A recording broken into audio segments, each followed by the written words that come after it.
Thank you so much for joining this. I came up with the idea for this webinar because I was just hearing so much from my patients and from friends and colleagues and anyone in my life about how stressed everyone is about sleep these days, and how just the world we're living in is really making it hard to get a foothold. And it's really, it's having an impact. And of course, as we know, sleep is so important. It's sort of like the foundation for our health and well-being. And when you get caught in this loop where sleep is taking a hit, and then life feels harder, and then sleep is harder because life is harder, and it all feeds upon itself. It can feel very hard to break out of. So I wanted to take this opportunity in this moment that we're all in, to really share with you some of my thoughts about what's happening in us and with our sleep, and what we can do to get things on track.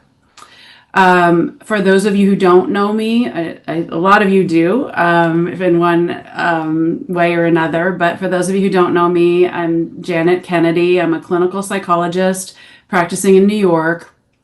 I specialize in sleep. My practice is NYC Sleep Doctor, and I've been at this for over 20 years, which is hard to believe, but true. And I've been working periodically with Neurovalence, the company that has very graciously sponsored this evening, since I guess last summer, as they were getting ready to launch the Modius Sleep, which I'll be talking about in a little while.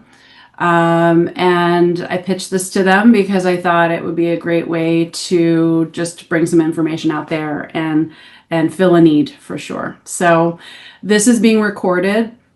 I know a lot of people emailed me and signed up because just to get the recording, because they weren't able to make it tonight.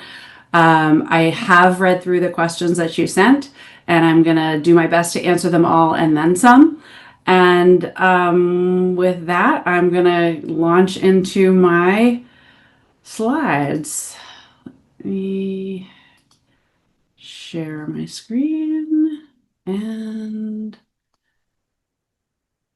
continue to share. Okay, I'm hoping that this is coming out, that everybody can see this. Now, if you have questions along the way, please put them in the Q&A. You should see Q&A at the bottom of your screen. That's a little easier for us to monitor than the chat. So we'll be keeping an eye on the Q&A and coming to that at the end. All right, here we go. How to sleep during a nightmare. And I apologize if you thought this was about nightmares. I was referring to the collective nightmare we're all living in. And it's, as I said, this is a really unique time where it just feels like the news is so bad and so scary, and it just keeps coming, that it's really it can really take a toll on your sleep, among other things. So the good news is that you don't have to have perfect circumstances to sleep. You can learn how to sleep under even challenging circumstances, and there are some basic things you can do to help get things on track and give yourself a better shot. And then there's also treatments that are very helpful as well. So why is it so hard to sleep? I mean, basically, we live a life that is now one of chronic hyperarousal and overstimulation. We have information coming at us from all directions at all times. It's fast. It's often interesting. It's sometimes scary, these days more so. But our brains aren't really great at filtering, and they're not really great at switching gears. So we've now sort of taken away the time period at the end of the day when we would used to leave work, come home, maybe take a little bit of work home, something you had to carry in your hand, but really have a lot of time to unwind. And now we can work at all hours. We're getting, people are contacting us. We're responding to emails. We're getting news alerts. We're looking at social media. We're doing all these things. And it's very, very stimulating to the brain. And our 24-hour news cycle has created this like chronic FOMO where we feel like we have to stay on top of it. We have to be watching the news unfold minute by minute. And that, in fact, keeps us in this elevated state even more.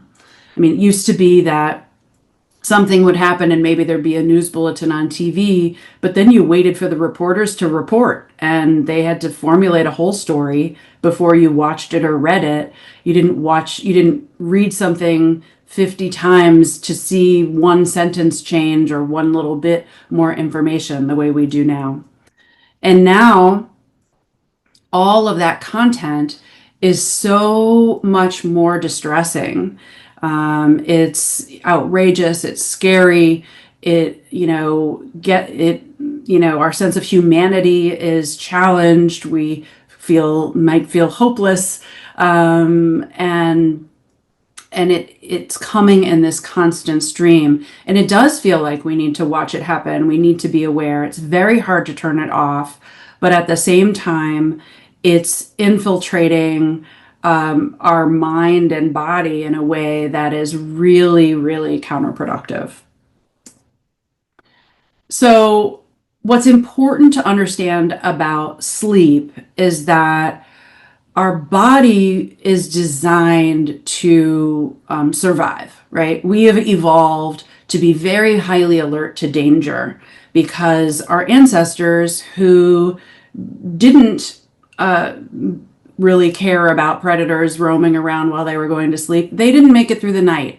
It was the people who were highly alert, scared of the bad guys, scared of the, wolf at the door, who made it to the next day. And they propagated the species, and here we are, a fairly neurotic set of human beings who are always looking out for danger, always trying to make sure we're safe. And, what's important about that is that we will defer sleep if we're in danger. The body won't let you sleep if it thinks there's a chance that you won't wake up. It won't let you sleep if it thinks there's a problem that needs solving. And so, because we're able to function without optimal sleep for a while, we sort of make this bargain for safety's sake. We have evolved to choose safety over sleep. We'll stay up until we reach the point where the body just says, I can't do it anymore, throw caution to the wind, whatever happens, happens. Your body will do that after a certain amount of accumulated fatigue, but it can actually take quite a lot. And danger is now defined very broadly. So, in olden times, it was predators. We don't have these predators, at least I don't in New York City. They're not really a big part of what I'm afraid of these days. But what's coming at you on your phone is dangerous. It feels dangerous. It's a threat when it's bad news. And we have this system that just over and over is looking around to make sure we're safe before we let go, because we're very vulnerable when we sleep. And it's hard to limit the danger messaging, right? Our phones are designed to keep us scrolling. They have all the lights, they have all the colors, they tap right into our reward centers in our brains to keep us engaged. We've now been conditioned to check things all the time. Things are happening in real time. We want to be aware, and we've convinced ourselves that is helpful. We think it's better to know what's coming. But in fact, if you think about it, like A fairly benign example would be checking your email before you go to bed. Like, what is that going to actually do for you? If you don't need to respond, you will be thinking about it and it will be infiltrating your night. It's sort of priming you all over again with a daytime problem at a time when you should be separating. And all it does is give you more time to think about the things that you'll have to deal with tomorrow, when getting a good night's sleep and dealing with it fresh would probably serve you better. We've trained ourselves into this hypervigilance where we're on alert all the time and we feel like something's missing if we're not informed. And this is something we can work on unlearning. And I think the time is now to really to work hard at it because of what's happening, because of the intensity of the content out there, for lack of a better word. So even under normal circumstances, oops, uh-oh, what did I do? I just unshared my screen, did I? Hang on. Don't pause my screen. Sorry, everybody. I think I lost. Do you see my PowerPoint? Yeah, danger messaging is hard. Okay, great. Sorry. I thought I got rid of it because I was trying to move so I could see everything. Okay, so even under normal circumstances, when we're doing all this stuff, it delays our sleep onset and it erodes sleep quality, partly because of the blue light involved, partly because of the stimulation. But now we're just spending all this time sowing these seeds of distress, like more, and it's more and more distressing. There's more and more of it. And we're just overloading our system. Our nervous system can't handle this assault and still feel safe enough for us to sleep. And then we make matters worse with how we're coping with it. So we know from the pandemic, people are drinking a lot more to just find a way to escape, to feel a tiny bit better at the end of the day, to slow things down, to unwind. Also, THC, more readily available, easily accessed, and tasty. And then there are sleep aids, which are everywhere and very easily prescribed and overprescribed, I would say. And these things all erode our sleep quality and fragment our sleep. So alcohol and THC keep you out, although they are relaxing and they may help you fall asleep because you get outside of your head and you aren't thinking about stuff as intensely. Once you are asleep, you're not getting the quality. You're not getting deep sleep. It's suppressing your REM sleep, which is where a lot of your memory is formed and emotion regulation is happening. THC is actually very activating in the brain while you're sleeping, which people don't really realize, so that the quality does really suffer. And with sleep aids as well, you're not getting the same quality as natural sleep. You're getting knocked out, but it's not helping. It's not the same kind of sleep you would get naturally. And substances, of course, exacerbate other things like snoring, sleep apnea, and restless leg. And then you have a bad night, so you're relying more on caffeine, maybe nicotine to get through the day. These things also create insomnia and affect your sleep quality. So, caffeine stays in your system for 12 hours in like a young metabolism. So as we get older, that takes longer and we're more sensitive to caffeine. And so people often think, well, I can fall asleep even after I have that afternoon coffee or that after dinner espresso, but it's not just falling asleep, it's the quality that's at issue. And you really want to be mindful of that. And then trying to catch up on lost sleep also throws off your system because the body really wants a consistency so it knows what time it is. Like if you think about jet lag, when you have jet lag, your body doesn't know what time it is, and you just feel like kind of awful until your body figures out the clock where you are. So trying to catch up on lost sleep will actually pay forward the problem because it will be then harder to go to sleep the next night. And it creates this cycle of anxiety and performance pressure around sleep. So here we find this desperation. It leads to all this performance anxiety, and we get caught in this cycle where we feel all this pressure, like I've got to get sleep because I've got to get out of this rut, or I've got to get sleep because it's been 3 nights and tonight's got to be the night, or something's really wrong. Whatever your narrative is around why it's so important that right now sleep could do exactly what you want it to do, there you have the anxiety. Anxiety is danger. Anxiety is the same danger as that wolf at the door, and it is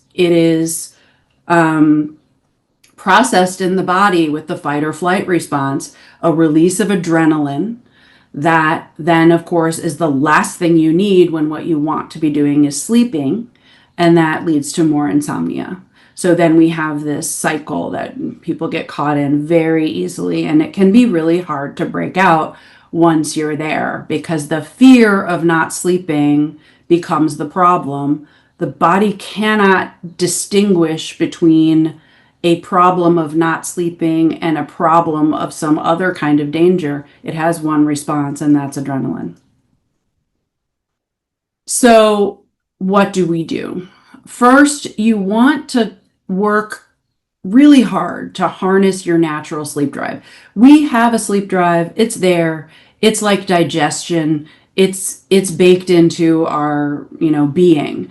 And we do a lot of things that interfere with it. The same way, eating a bad diet interferes with your digestion.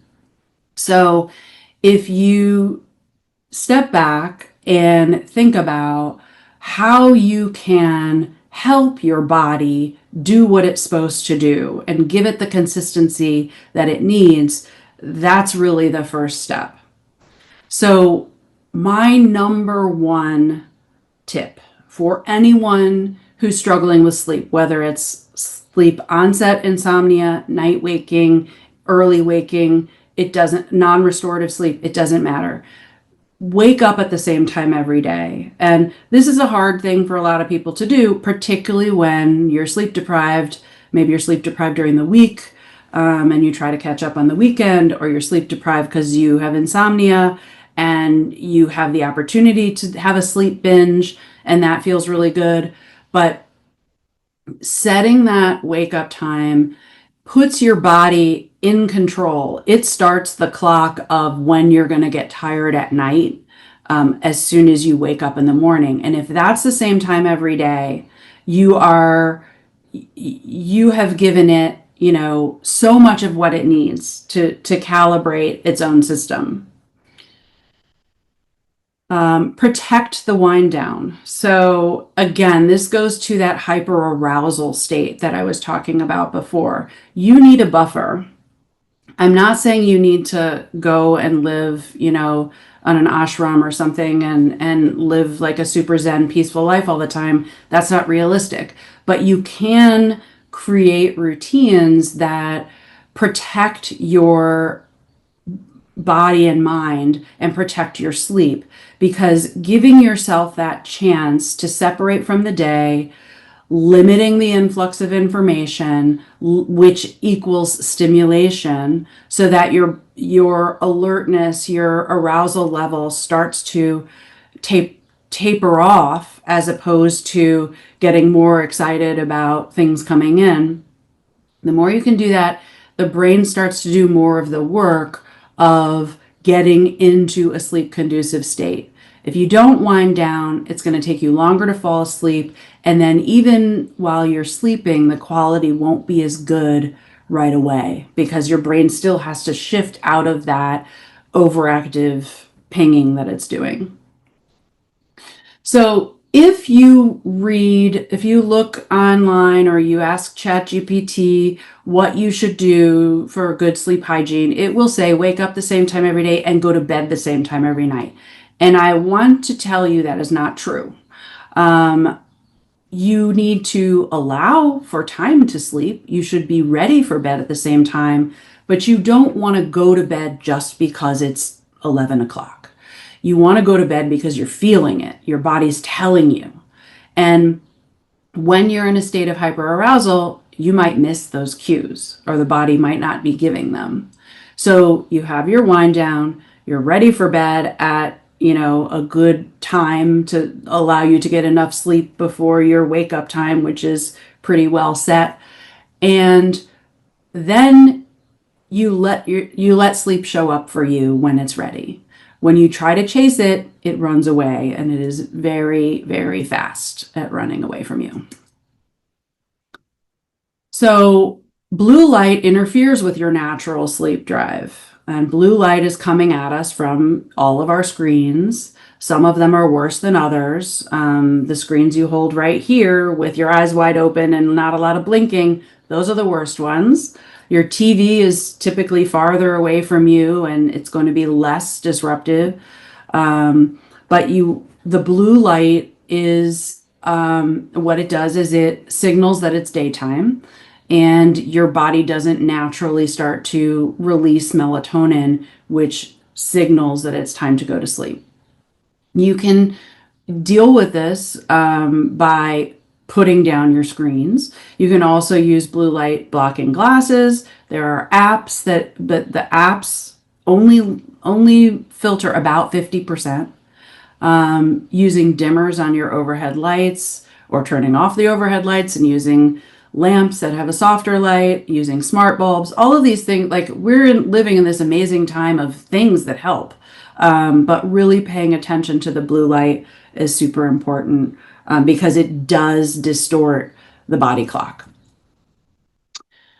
Don't chase sleep. So this is where you really want to understand this relationship between your brain trying to figure out if you're safe and your body's need to call the shots about when it's time to sleep.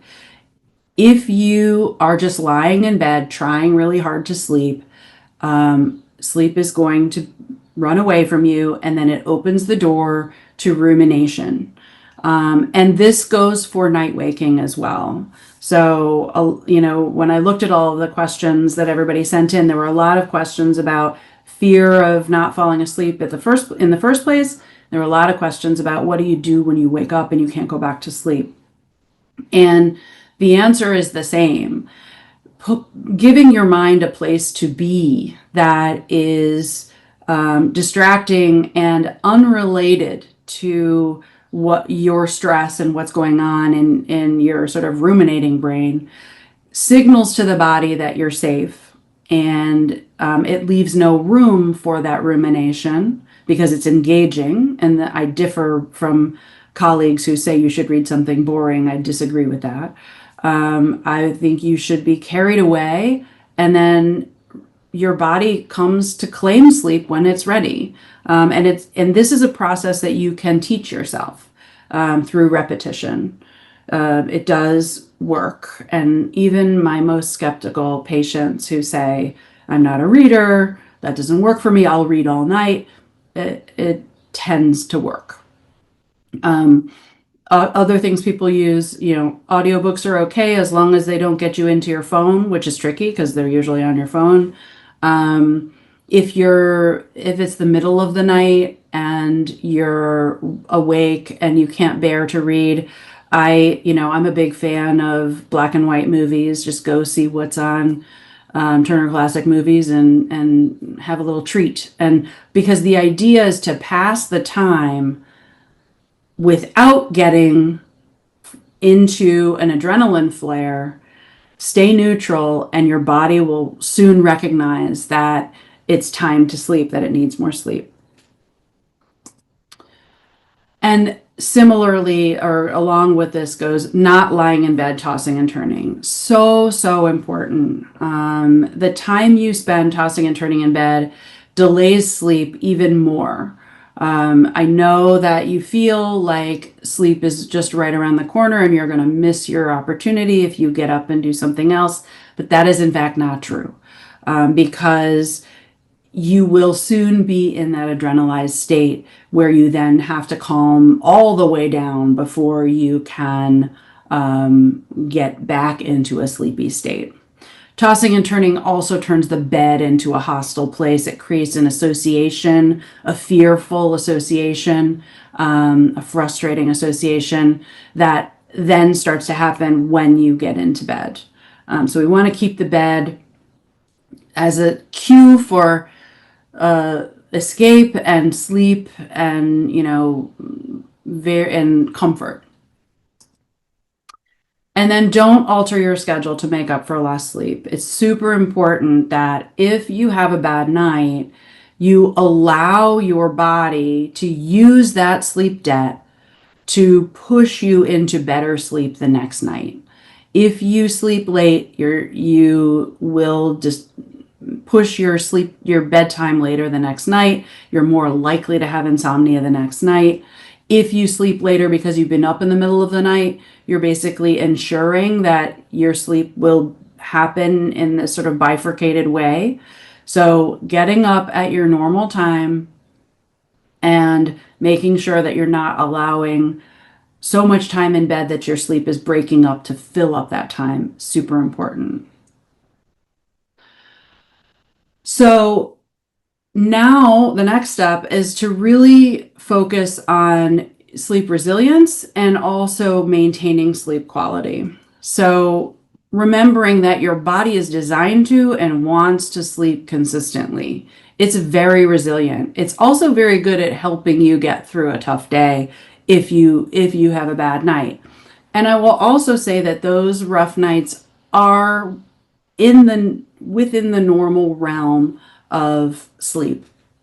We sleep, normal sleep varies night to night. It's not always fall asleep when your head hits the pillow, never wake up, feel amazing in the morning. In fact, that's kind of the outlier. That's like the spectacular night. More often, sleep is good enough, which means you fall asleep within a reasonable amount of time, you feel reasonably rested. Maybe not immediately when you wake up. Some people wake up more slowly, but you're reasonably rested during the day. If you wake up during the night, which is a normal part of the sleep process, you're able to return to sleep relatively quickly. That doesn't sound spectacular, but that's what normal sleep is. And when you get highly distressed, when it's not perfect, it actually creates more problems. So treating yourself and your sleep with kindness instead of judgment. It is normal to have rough nights when you're stressed. And so the response to that isn't, well, everything is horrible and how am I going to function? It is, okay, what can I do to make myself more comfortable without, interfering with my natural rebound process that's going to happen. Avoid catastrophizing. So, everybody, including myself, sometimes you lie there, you're like, oh my God, tomorrow's going to be horrible. I really can't believe this is happening, and you start to project all of these terrible things that are going to happen. But in reality, you're not going to not function. You function. It might not be your best day. You might be uncomfortable. But when you tell yourself you can't tolerate discomfort, you create a fear of discomfort that is more disruptive than the discomfort itself. I'm going to say that again. When you tell yourself you cannot tolerate discomfort, it makes you afraid of discomfort, and that makes you anxious. And that is way more uncomfortable than the discomfort you might have felt, after a rough night or after anything else that is unpleasant. This isn't specific to sleep. So So don't feed your mind negativity. Keep your phone, your laptop, your tablet away from the bed. Now, this is a good opportunity to purchase an old-fashioned alarm clock. If your if your cell phone is your only telephone, then plug it in across the room and put it on night shift so only, people you need to hear from in an emergency can break through and you're not getting alerts. Really exercise some boundaries there, because your phone and these devices represent everything that is stressful about your day. It's your bank balance. It's everybody living a better life on social media. It's all your emails. It's everything and all the terrible news. And just even looking at it triggers that daytime preparedness that we don't want at night. We want to be in a different state. And limiting your alcohol, THC, and caffeine, and go back to quitting that nicotine, because these things under normal circumstances affect your sleep quality, and when your sleep is challenged, they're even more disruptive. And it's these things are demonstrated that they take time away from your most restorative sleep. And I'm not saying you have to be a teetotaler and you can never, use weed or anything, but you want to be mindful, especially when you're challenged, about how much and when. All right. So before I even go through this slide, I want to say that it's really important to think about a couple of things you want to try. There are lots of things you can try. And if you look online, you'll see a whole laundry list of things that you're supposed to be doing. And what that does is it makes people feel very overwhelmed, like they have to live a completely different life, and then you get paralyzed. So I do not want that to happen. I want you to take away a couple of cool ideas and really understand the idea about the morning wake up time and not chasing sleep, because those are the most important things. However, I do have some little tricks I want to share with you. All right. Putting a cold pack on your forehead is incredibly helpful at helping you slow. It actually gives like a sort of a literal brain freeze. The activity in the frontal lobe slows down and your thoughts get less, intense. It's easier to let go of the rumination, the things that are troubling you. And it lowers your core body temperature, which helps you, it signals sleepiness. I like to use these guys. They're like those beanbag eye pillows. They're super cheap. You can get them with lavender in them if you want, but just keep them in the freezer. You can use them in the middle of the night. In fact, they're very helpful at that 3 or 4 a.m. waking that's so tricky, because what's happening at that time at 3 or 4 in the morning is your body temperature is actually starting to rise as it gets closer to morning.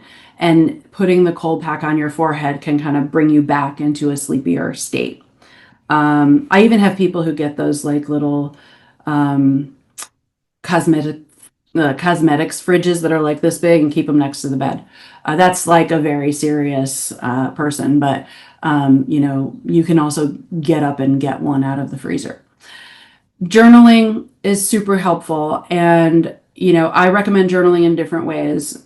Sometimes people keep a work journal to kind of process their day, park all their thoughts somewhere, because so much of ruminating is about trying to keep track of things and remember where you are and work things out. If you are discharging that information from your mind and placing it somewhere where it's safe, you are going to have a better shot at not returning to it, either at bedtime or during the night. And similarly, journaling your, thoughts and feelings is also really helpful, particularly if you're going through a rough time. When things are rolling around in your mind, they're faster, they're scarier, they don't make sense. And when you verbalize them or write them out, they have to become at least somewhat linear. And that process slows down the speed and helps you figure out like what's real. You can even keep a pad near the bed if you wake up in the night with thoughts that then you have a hard time letting go of. Write them down. Probably they're not as brilliant as you think they are at 4 a.m, but you can check in the morning. I already talked about reading. I think it's so, so helpful. It's something I picked up in graduate school when my sleep quality was just insane and I was like talking in my sleep and administering psychological tests to my pillow. And I started reading fiction at bedtime, and it just gave this washout in my mind, and it was also just a really nice thing to do for myself, and I've found it to be very, very helpful in my practice. Use your phone to remind you to turn your phone off. Set up alarms. You can, if you're someone who gets sucked into video games, give yourself a 15-minute warning and a turn off time. These things can be really helpful to just keep you on track so that if you have to take, supplements or medications or whatever, that it's all part of it. Using grayscale on your phone really helps you separate from it and put it down, because it takes away all that reward that's part of your phone. And, Google or ChatGPT can help you figure out how to do that. Meditation is, of course, helpful for so many reasons. I don't recommend meditating to fall asleep because if you don't fall asleep, it can make you more anxious. And also I've had some patients who would get sort of stuck in like a hovering kind of sleep, not going into deep sleep. And when they meditated before their bedtime routine to just kind of like bring in some calm, then do the routine and do something else like reading, it really helped facilitate a deeper sleep. Warm bath or shower before bed is the same thing about your body temperature. When you get warm, and then your body does like a vasodilation thing, which gets the heat away from you. Your body temperature cools. That signals sleepiness. It's a great way. It's also hydrotherapy, super awesome. Other ways to get that, you can put a hot water bottle at your feet. That also cools your core body temperature. I didn't know my grandma was onto something, but she was. And even just wearing socks can be helpful. Tart cherry juice is one of those things you'll see in like a clickbait story online, and that actually is for real. It's demonstrated in the literature that an ounce or two of tart cherry juice in the morning and evening help to regulate your natural melatonin. Then we have supplements. Let me check the time. Okay. Supplements. Talk to your doctor always, always. I'm a big fan of CBD. It reacts differently than THC in your brain. It's not sedating, but it's very calming, and it does enhance sleep quality. These others also can be helpful. They do not knock you out, though. They are enhancers and quality, helpers. I don't recommend melatonin. There was one question about melatonin and safety.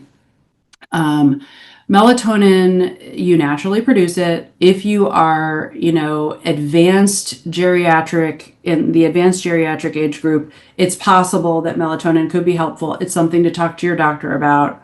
But the average person does not need a melatonin supplement. And in fact, it can lead to more problems like night waking, early waking, temperature fluctuations. It acts on your sex hormones. It's also wildly variable what's in the actual bottle. It's good for jet lag because that's a situation where you don't have melatonin at the right time.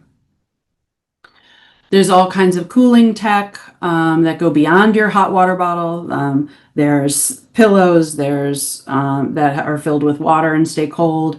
There are beds that measure your body temperature and circulate temperature controlled water. There's a thing that blows air under your sheets to keep you cool. These things are real and they do have some benefit. They also can be very expensive and maybe not entirely necessary.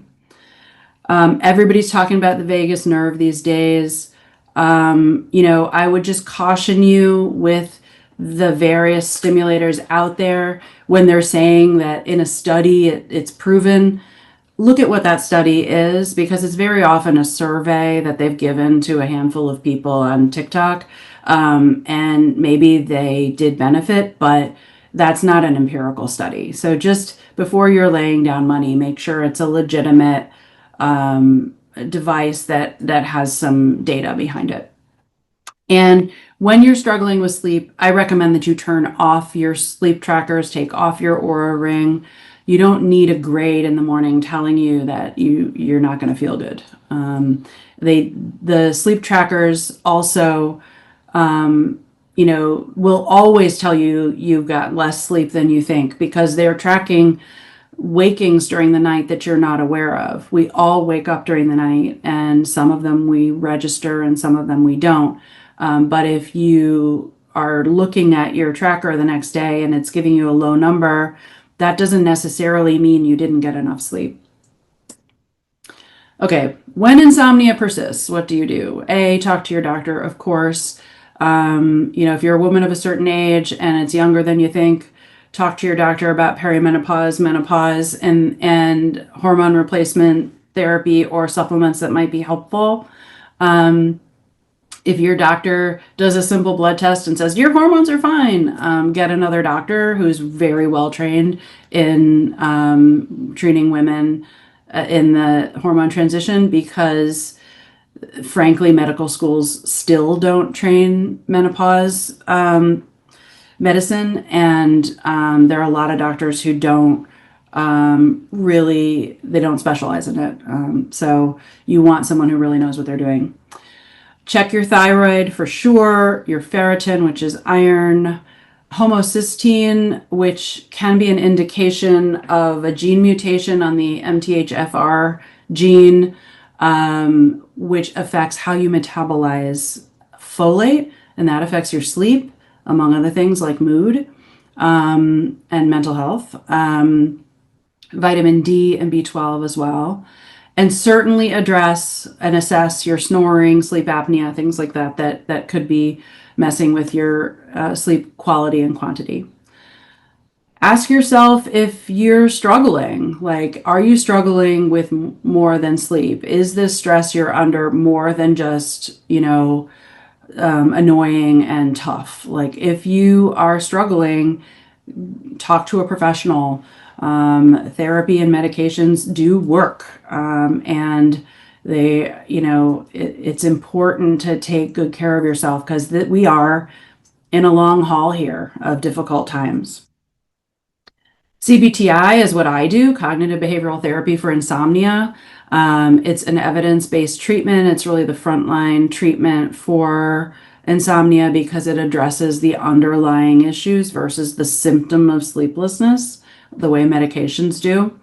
And it is very short term. I get most people out in 4 sessions, 5 sessions. Sometimes it's longer if they're taking certain medications that have to be tapered with medical supervision. But it's very targeted, and you don't have to talk about your feelings about your mother or anything like that. It's very, very specific, and it's great. And then there are online programs. I have one you can find on my website under Sleep School that are more self-help. So if you don't have access to CBT-I, either because there isn't someone who does it near you, or or it's not affordable for you, then these programs can be really, really helpful. And now we come to the mode of sleep, which is actually my sort of secret weapon, because I personally, being a psychologist, I will start with clean up your act. Like, let's get your behavior under control. Let's figure out what's going on. And then if, because a lot of times when people find solutions like medications or even something like this, they don't change their behavior and they expect these things to work anyway. And in fact, it's really important to pay attention to your sleep hygiene and all these intrusions I've been talking about. But there is a lot of sleep tech out there that is very exciting, and this is one of them. And this is the one that I use and am most familiar with because I have fully tested it. This is a cranial electronic stimulator. You can see that it is this headband thing and it attaches to these stickers that are sort of like Frankenstein looking electric conductors. It is not shock therapy. You are not doing shock therapy. It is a low, safe electrical pulse. At certain levels, you don't even feel it. You can turn it up for faster effects, but and then you would feel it, but it is not painful. It stimulates the vestibular nerve, and that acts on the hypothalamus and the brainstem, which controls the circadian rhythm and your sleep patterns. There are no side effects, which is what's amazing. As I said before, sleep medications, they knock you out, but they don't give you restorative sleep. And this device has been FDA cleared for treatment of insomnia. It works for, I don't believe the study was about middle of the night insomnia, but I can attest to you that it does work because that is what I have struggled with as, a person going through hormonal changes at a certain age. And I found that using it, if I still woke up, I would go back to sleep quickly. And I also just anecdotally used this during a period of intense stress when there was a very scary family emergency, and it was a lifesaver. I was able to sleep and I was better able to handle everything going on because of it. And I was shocked. I really didn't think it would hold up to something like that, and it did. The way you use it is you wear it for half an hour. You don't wear it while you're sleeping. There was one question about that with trying to make it work with a CPAP, and they're two different things. You use this for half an hour before you go to bed, and you use it, it's recommended to use it every day for, I believe, 3 to 4 weeks, and then you can use it more for maintenance. I can always tell when I need a booster. I don't use it every day anymore. But I'll hit a point where I'm like, oh, I'm waking up a little more, and then I'll use it and back to, great sleep. So this is something, I'm very myself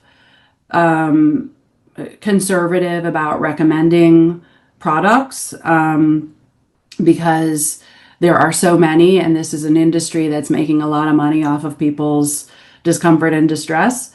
But I do really, this is one that I think is a game changer, and I'm happy to support it.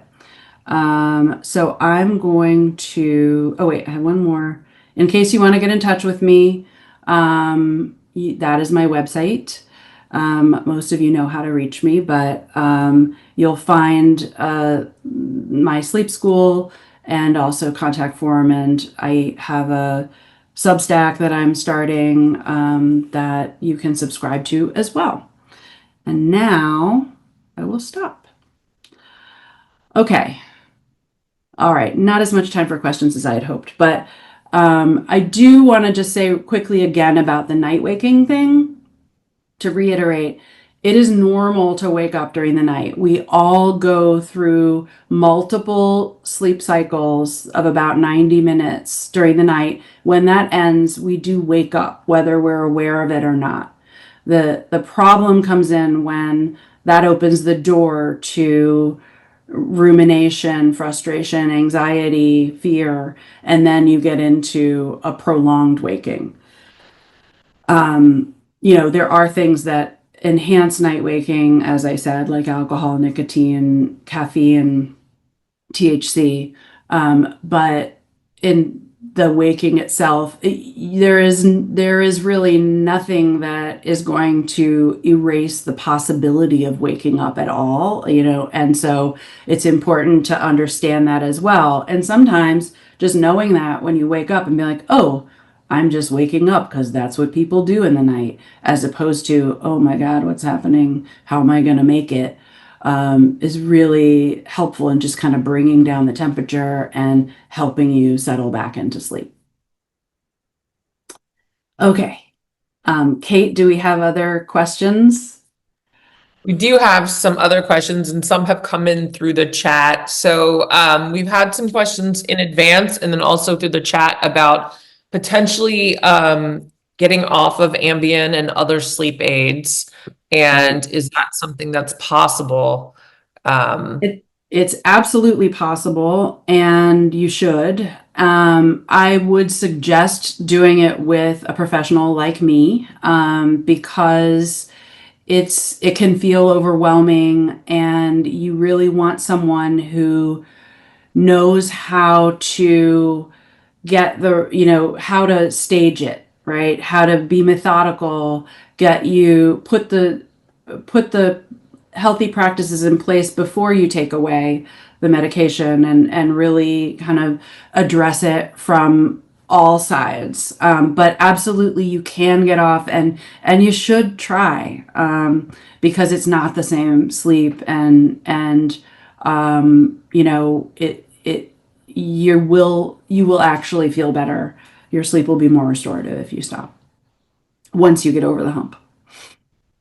Okay, awesome. Another question that came in, and I'm happy to also shed a little bit of light on this, and it's about for Moody Asleep, is this safe technology for teens? So I'll let you obviously answer that, and then I can say from a labeling perspective from Neurovalence. So yeah, I mean, I don't believe it's been studied for teens, but there's no reason to think it, because it doesn't do anything bad. There are no warnings with it, right?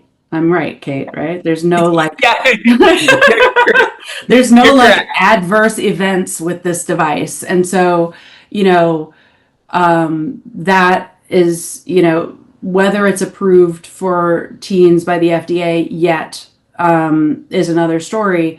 But my feeling is that, yes, I would way sooner use something like this with a teenager than I would give them medication, even melatonin. Obviously, I wouldn't give them melatonin, but like a lot of people give their kids melatonin, and I would rather see that not done. So yeah. Right. Right.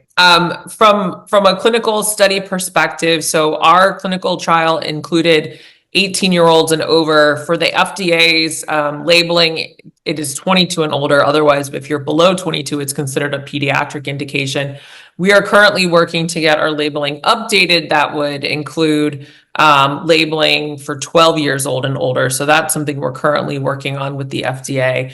And we do have studies in the population from 18 to 22. So I think it's one of those things where talk to your provider and see if it's something that they're comfortable with. It technically would be an off-label prescription, but it would be at the discretion of the provider, like Dr. Kennedy. Yeah. How about let's see, we had one that came in about how about listening to a podcast in the middle of the night when you can't sleep? What are your thoughts on that?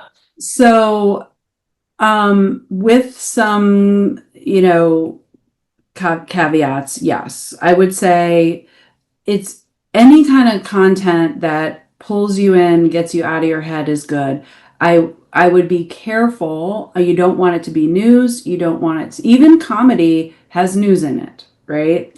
So you don't want it to be anything that's sort of triggering shoulds for you. No personal development, no professional development, no things you need to be working on, because again, that's daytime. Read all that stuff, on your commute or, whenever. But the nighttime really needs to be an escape.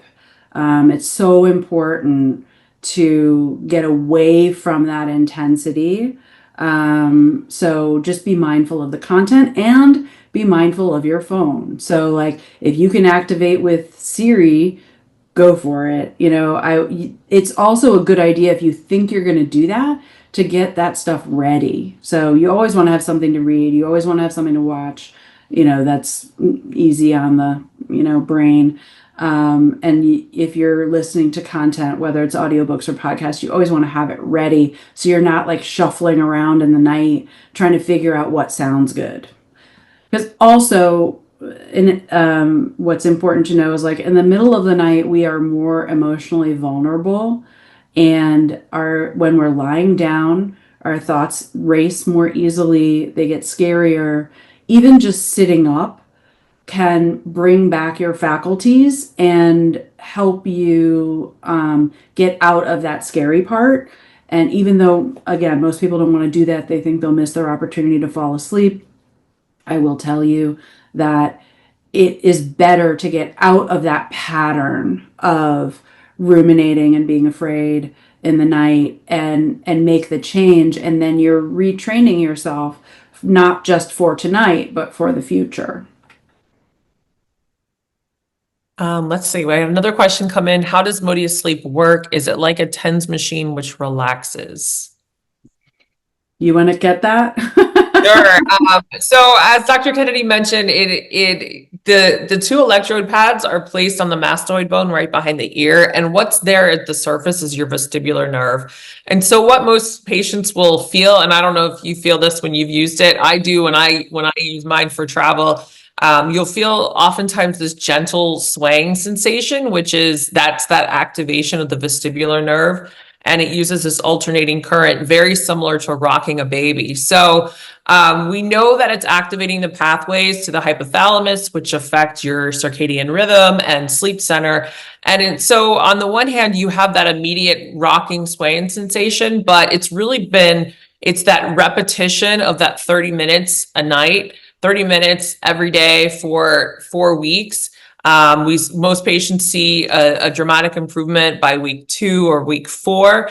And then it's that repetition of that continuous usage that really helps reset that sleep center. And it does reset it because it lasts after you do the sort of treatment phase.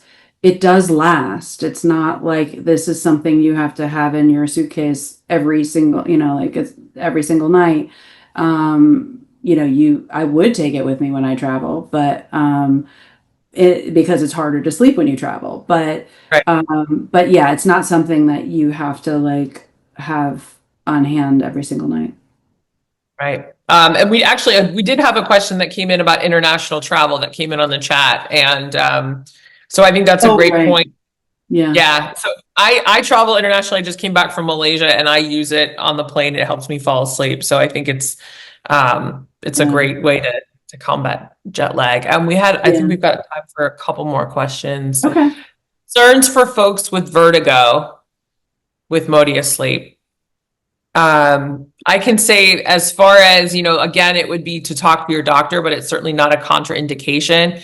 We are actually looking at, we're looking at studies to see if it actually helps vertigo.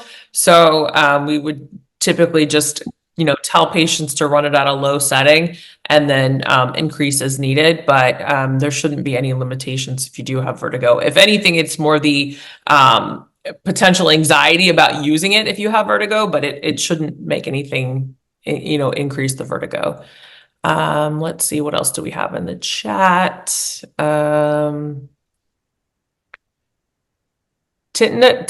Tightness. I can never pronounce that word correctly. Tinnitus, tightness, tinnitus. Yes. It doesn't help tinnitus, but it's not contraindicated as far as I know. And anything that helps you sleep is good for tinnitus because tinnitus has there's like, if you're not sleeping, your tinnitus is worse, and bad tinnitus will keep you awake. So absolutely, I would recommend that. I have a very strong referral base in the tinnitus community, and I see a lot of patients with tinnitus, and I would recommend this for sure.